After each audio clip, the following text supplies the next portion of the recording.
Good morning, Stuart. It looks like I need my Ray-Bans this morning. Yeah, well, I'm trying something new here. But it's always a problem with the light. I don't have a real sophisticated studio, and so I sometimes wear a hat. Most of the time, wear a hat. My glasses cause a problem. They kind of reflect. But I can put a hat on if you want me to. You probably should have filtered your costume designer more carefully.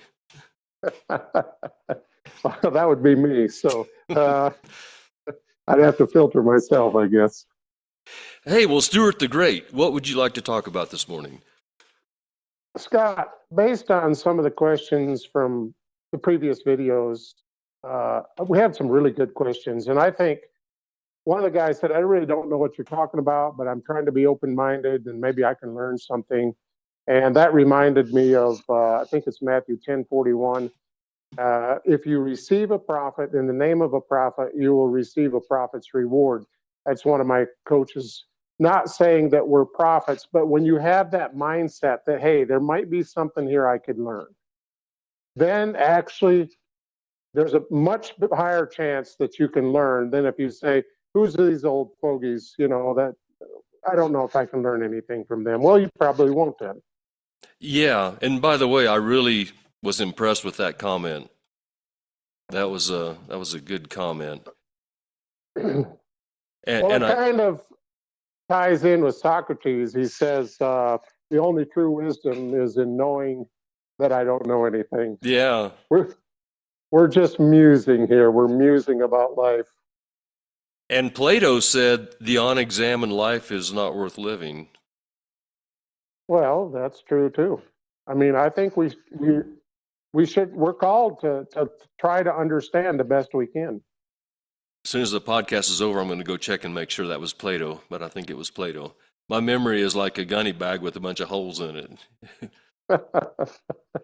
Well, mine's like my nose. It's okay, but it's kind of short. So anyway, would you be willing to go into the backstory of why you started thinking? See, really, this is. Would you say a natural law replaces religion? No, absolutely not. It's the foundation. Okay. It's the foundation of justice. It actually defines justice. It's the foundation. It should be the foundation upon which religion is built upon, matters of religion being matters of faith. Well, actually, hey, what is religion? I see religion as the all the accoutrements of faith, but it's doctrine too. So I don't care whether it's faith or doctrine or a combination of both. I don't care as long as they don't violate natural law, as long as they don't operate in the realm of injustice. I'm good with religion and faith, 100%. In fact, I think we limit ourselves tremendously, even creatively, if we don't have faith. But it's the foundation of it. It's the foundation of love. You can actually one of these days I want to do a podcast with you, a video on how you really can't have love until you have the foundation of justice beneath it. So it's the foundation of all that's good. It's the foundation of love, virtue, sacrifice, everything. So you would say it's more of a diagnostic tool than to check. Can it check government? Can it check home life? Can it check businesses, Checks personal everything. life? That's a great question. I've been stress testing these ideas on AI, really stress testing hard, and Okay. giving AI orders to not flatter me. You got to be super careful with AI, super careful. It's a flattering sycophant if you don't very carefully tell it how you want it to work with you and then guide it. Be careful how you ask questions and push back because it will flatter. AI is much more concerned with flattering you than giving you the truth. I'll just leave it at that. Well, it wants you to become addicted. Yeah, exactly. So, but it's an incredible tool because it has access to everything that's ever been uploaded to the web. The incredible tool if you use it carefully. So I've been stress testing these principles with AI, and this we come up with an analogy that seems to be quite powerful, and it's like our Constitution is the blueprint, a blueprint for a Okay. building. The building we want to build, defined by the Constitution, is the U.S. government. Mhm. So the Constitution should represent, I'm sorry, the U.S. government that is, the apparatus of the U.S. government that is created should represent faithfully the blueprint. That would just make sense. Mhm. So how do we know when things are getting off kilter? We need something to measure by. If you're going to measure a wall to see if it's plumb, to see if it's vertical, what do you measure against? You have to have some true north of vertical. So these principles of justice, of natural justice, are the diagnostic tools. You might look at them as being the tape measure, the plumb line, the spirit level, et cetera, et cetera. That's how we measure when things are off kilter. That's how when we Mhm. measure the apparatus, plural, the apparatuses of justice that we have all over at different levels, how do we measure if they're off kilter? How do we measure if they're not giving us a true justice anymore? We go back to the diagnostic tools of natural justice. So that makes sense to me because I remember when I first started talking to you. Um, Incidentally, Scott, do you remember that? I think we were in South Fork, Colorado, and we were talking about the Yeah, male female dynamics, yeah, I and I remember was that. quite shocked. Yeah, What were you shocked and about? Or and maybe we shouldn't go there. well, I was just I've done a lot of study, but you had obviously done a lot more study, and so then when we started communicating more about natural justice, I'm going to be honest, some of it sounded a little Greek to me, Okay, but it didn't necessarily sound wrong, but it was just different phraseology and terminology. And but I have my famous tree that I go to, where you come to the rotten side. you So I told me said about that tree. maybe I can learn something from this guy. So I persisted, and now I use these in my daily thought life. I say, is this a win-win relationship? Is this a double standard? And so, according to you were talking about the government, I think it's shaking. And there's some verses in Hebrews chapter 12, starting at 26. It said he will shake, his voice shook the earth, and now he promised, yes, once more I will shake not only the earth, but the heavens. And I have said that what that means is the earth is the tangible things, school system, the financial system, social system. The heavens are the religions. And then it says the only thing that won't be shaken is the unshakable, which is God, of course. Truth, So yeah. I think we're seeing a big shaking going on in government now and also in religion. I fear that shaking because I love my comforts, love my coffee in the morning and whatever else that goes with that, my daily life. I love my life that way. But the Epstein files, that was the final nail in the coffin, you might say, of us realizing that this whole thing needs a shaking. It does. When you think about God, he's so big, he could just shake things just a little bit and everything is uncovered. And Yeah, that's what we're seeing. yeah. So let's go back to your comment that at first it was a little bit mysterious or complex or difficult to comprehend, and I get that. But here's the deal. Anything of value takes labor. And Yes. like, for example, calculus, it's the beginning. Calculus is the very first class of a beginning curriculum of upper mathematics when you go beyond algebra and trig and that kind of thing, trigonometry.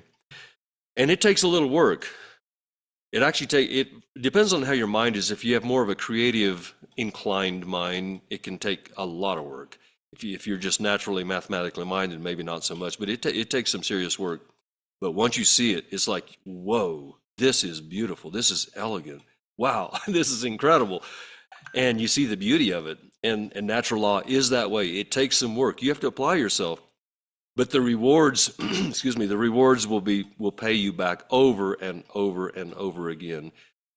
If I was king for a day or king for 20 minutes, I would declare that every public school, both public and private, homeschooled to university, would have to teach natural law to the point where students were fluent in natural law. It would be such a game changer, change how we vote, how we live our daily lives and everything in between.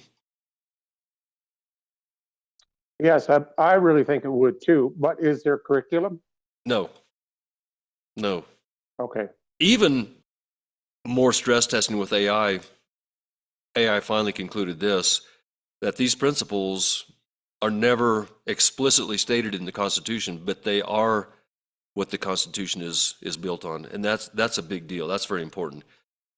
They are actually the principles that guide the positive law of the Constitution. In other words, this is the essence of justice. And again, justice is important because it's the foundation of faith and belief. It's the foundation of love. It's the foundation of all virtue. It's the foundation of sacrifice. Everything above that moral floor where there's liberty. I'm kind of getting off the rails here a little bit and going into a future video. All these things of virtue that exist in the space or in the domain of liberty have to have a foundation of natural law, of justice. Without justice, you cannot have love. Right. Because it's unjust. You're trying to have certain sentimental feelings, or you're trying to just turn the crank and make love operate as a verb, doing loving things. But the bottom line is, without justice, there's always going to be a little resentment, there's something there that's not quite settled. Let's go back to religion, because I think what attracted me to you was I come out of a high control religious organization, and there was not justice. It was very unjust. And so then I started to do a deep dive into what I call the divine nature of God. Mm-hmm. And so I've even asked, you know how I am, I'm a little blunt. I asked some of the church leaders of the former religious organization, I said, well, just tell me, how ungodly will you have to get before you realize you're not Christ-like? And that probably didn't go over real well. But they love the witness stand, don't they? No, not really. They don't love questions. They don't love any questions. And that is something that I have noticed. I think there's some good in almost all religions if they teach you to love and to forgive and to protect the vulnerable. But then for us to be shouting across the water, be it a pond or the ocean, our religion is right and yours is wrong. Mm-hmm. They've already violated. Oh, totally. They've already, yeah. But they don't know why. They don't have the diagnostic tools to. Oh, this is important to say. They don't have the diagnostic tools to know why they're violating justice and why the God of the Milky Way, and I say that as to differentiate that God from all the other gods with small g. The God of the Milky Way has certain principles that you cannot violate. Absolutely. So why should we care about this? Well, how do you like living in the United States of America, the land of the free, home of the brave? How do you folks like that? I love it. I realize that the building is toppling over. The Epstein files reveal the depth of that. But man, it was an incredible beginning. And those principles, to the degree that they were actually put into practice, created a very successful country. And the more a country deviates from these principles of natural justice, the less successful it will be. Mm-hmm. So that's why we should care. We should care a lot about this. If we love this country and realize that the foundations of its success are based on the Constitution, well, let's go one step further and actually find out what the true building blocks of that Constitution are. That's the principles we're talking about. And if you're a good citizen, I would recommend that you care about this. And don't just dismiss it and say, okay, I've got running water and electricity. I think I'll just order a pizza. I think we need to care about these things. If you're a good citizen, if you want to live your life with intention and not just be passively floating like a cork on a back eddy, so to speak. So my motivation originally was injustice. Saw injustice in the church I was raised in, injustice in the government, but I didn't have any diagnostic tools to measure it. It seems unjust. Okay. But how do I know if it's unjust for sure? Just because it seems unjust doesn't mean it is, because, we have our perspective, our lens that we see everything through.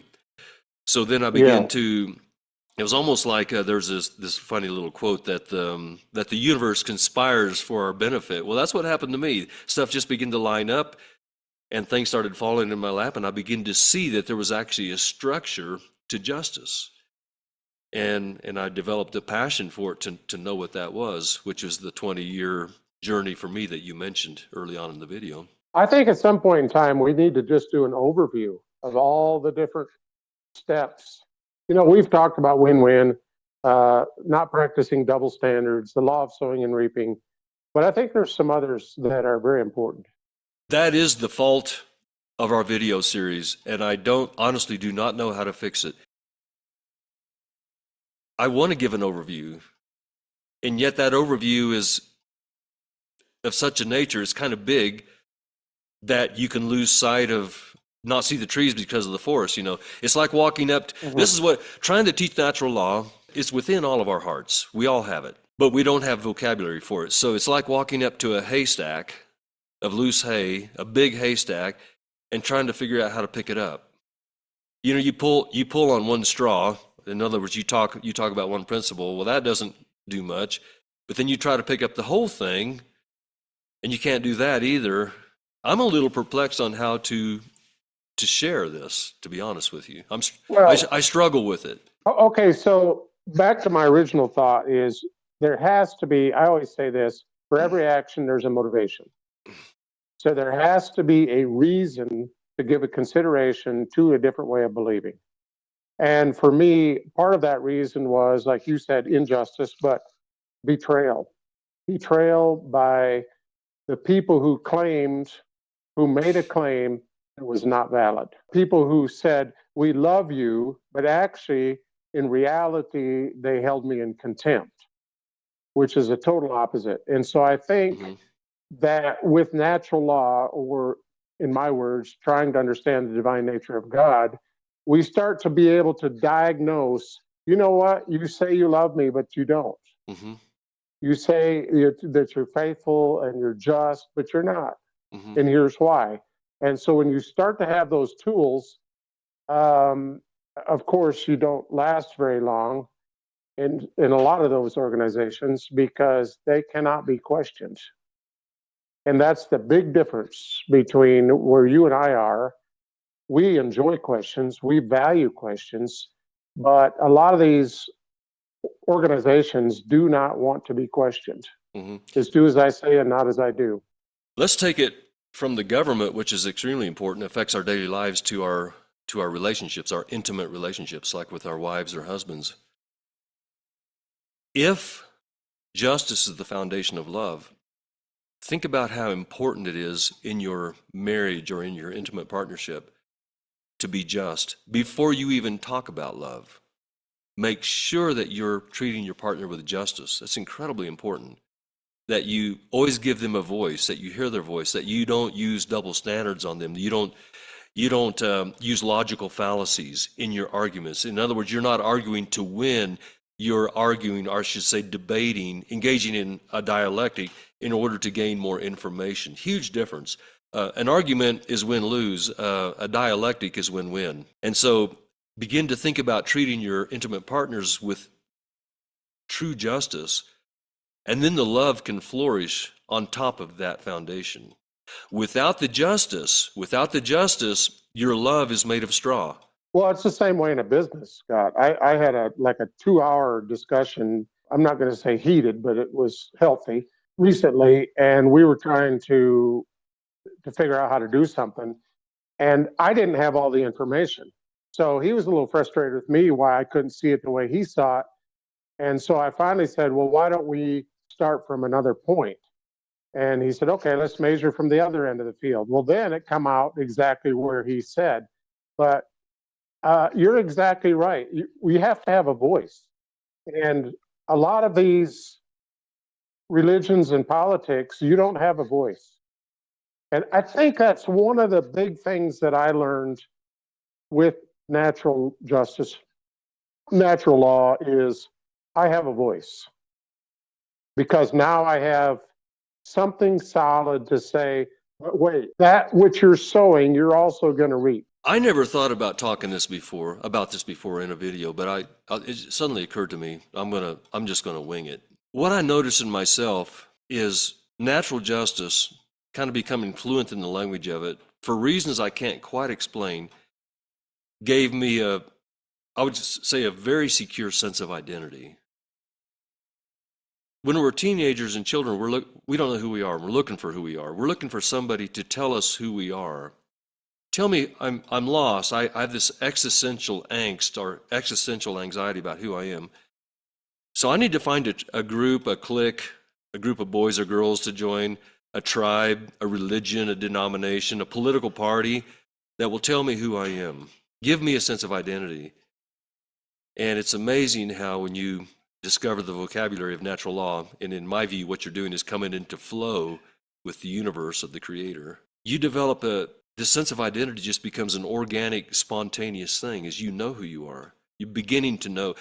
I'll never say anything as black and white that now you know who you are. Probably no such thing. But you're beginning to know who you are in a very solid way that as it increases becomes more and more unshakable.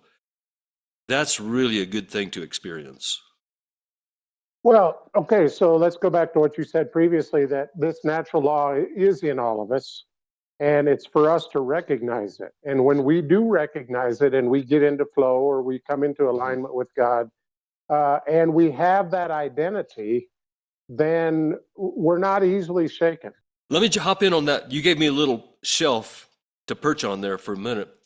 You said we all have it within us. I'll give some evidence of that. Let's take this very foundational principle of authority is always equilibrated with responsibility, or is always equal to. You say, well, prove that. I don't necessarily have to believe that. It's not true just because I say it. Well, that's true. It's not true because I'm saying it. But how about this? Show me one example. Take the whole universe and dream up one example where you would be happy to have responsibility. You're responsible for the outcome of something with no corresponding authority to guide the outcome. Give me one example, and then you have an argument against me. I do not believe it can be found. I probably shouldn't offer money as a bet here, but I mean, who can come forward with an example where I will take responsibility with no corresponding authority? Well, if all 8 billion people on the planet say the same thing, I think we can conclude that that's a true principle. It's what you would call an invariant. It's an invariant. It doesn't vary with time and space. Okay, so how can people connect with this law of God in their heart? Romans 4:3 said, Abraham believed God and God counted him as righteous. Abraham was not a perfect person, but he is known as the father of faith. So it goes back to that, they that receive a prophet in the name of the prophet. So let me cut to the chase. If you have expectation, if you say, okay, listen, these guys are saying we have God's law in our heart, I have that expectation now that I can find it. I think people are going to find it. Yeah, and it helps to be hungry. It helps to want more justice in the world. It's very helpful to want more order in your life because natural law is the prescription for disorder and chaos. Absolutely. It pushes it back. And order, we know that God's a God of order. And when people find order, they have an environment they can thrive in. But I suspect we're running out of time, Scott. It's got to be getting close here. I want to make one more comment. There's another, in addition to this thing of identity that you begin to notice that is forming internally, it's no longer identity conferred by a tribe, where a tribe tells you who you are. But there's another thing. You begin to realize that you want to be in flow, harmonize with God's creation for its own sake, not to avoid punishment. This is a big deal. Not to avoid punishment, not to get a reward, but simply look at creation as a choir. You're a member of the choir for the joy of singing in harmony. You're not going to sing, I'll edit this out. We'll just let this go and I'll edit this out. Or shall I reach up there and grab that pendulum and just stop it? No, just let it. You were talking about harmony, and so we have it here. Just leave it as is. So the desire to sing in harmony, you won't sing in harmony because you're worried that if you sing a half step off, you're going to be punished. you just don't enjoy the music. So there's a tremendous sense of satisfaction and pleasure of being in flow, being in harmony with God's creation.